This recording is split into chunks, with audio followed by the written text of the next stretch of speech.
Now, if you're wondering where I am at the moment, I'm in one of Australia's very best Australian native gardens. Look at this plant. This is a dwarf form of Banksia ericafolia, easy to grow. Look at the amount of flower, attracts native birds, all that sort of stuff.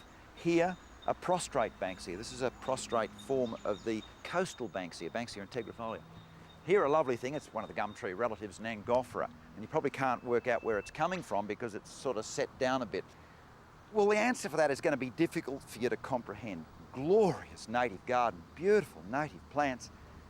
But I'm standing on the roof of a house sensitively nestled into natural bushland, and then with the native plants created on the roof.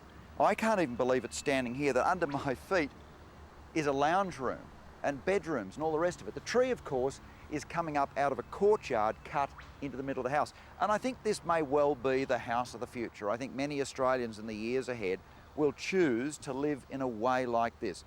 It's not just sensitive and lovely and relaxing and all the rest of it, but below my feet is a very, very livable home.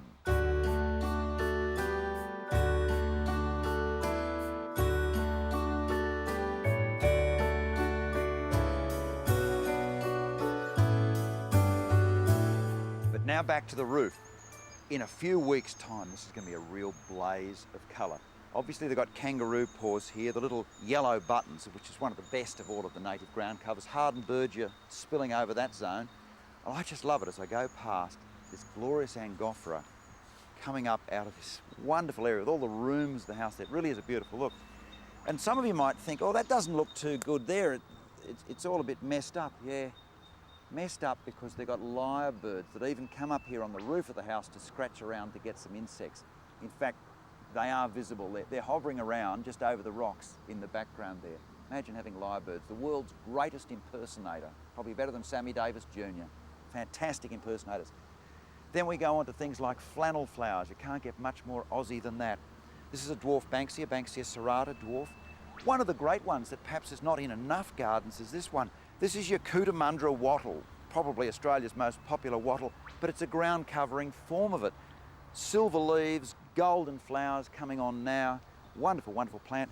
There's some of the little blue Australian native daisies here, brachycombs. Wherever you look, there's another little treasure here. And as I keep saying, because it beggars my belief too, I'm on the roof. And there's little portholes here that go down and up into bedrooms and all the rest of it. It just is impossible to believe it. But think of this sort of challenge. If you're building a new home, what about something like this?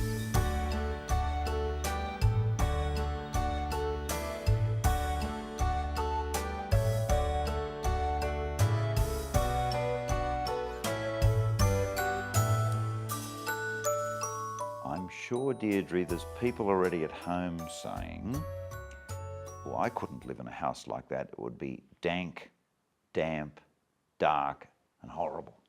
What's it actually like to live in a house like this? It's wonderful. I really love it. So do all of your rooms, for instance, have windows or some sort of access to light? Yes, every room has a door to outside except for the pantry and one ensuite bathroom. I think the concept of living in a cave in the Australian bush is a feeling I wanted to get, and the feeling of interacting with plants and the animals. Ivor, is he a caveman? He's pretty much a caveman, yes. I've trained him, haven't I?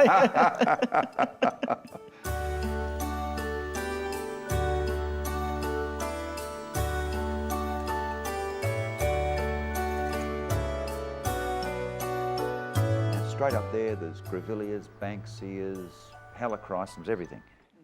Do you get water leaking through? Never have. Nothing? Nothing in 20 years. We've never had a leak. Any dampness? No, no dampness.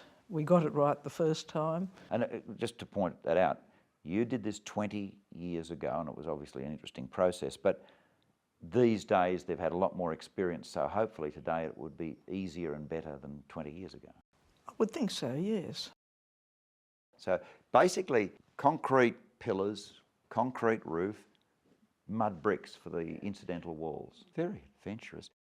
Well done. I mean, I suspect there'll be a lot of people looking at this right now that are perhaps thinking of building a house, and there'll be a significant number of them. This will give them a lot of confidence, I think, to try something like this. Yes, it does take confidence, and but the joy of having done something yourself, sure, there was a lot of pain, but the joy of having done something yourself is great. Oh, and lyrebirds on the roof. Lyrebirds and wallabies on the roof. Well done, it's a very good effort.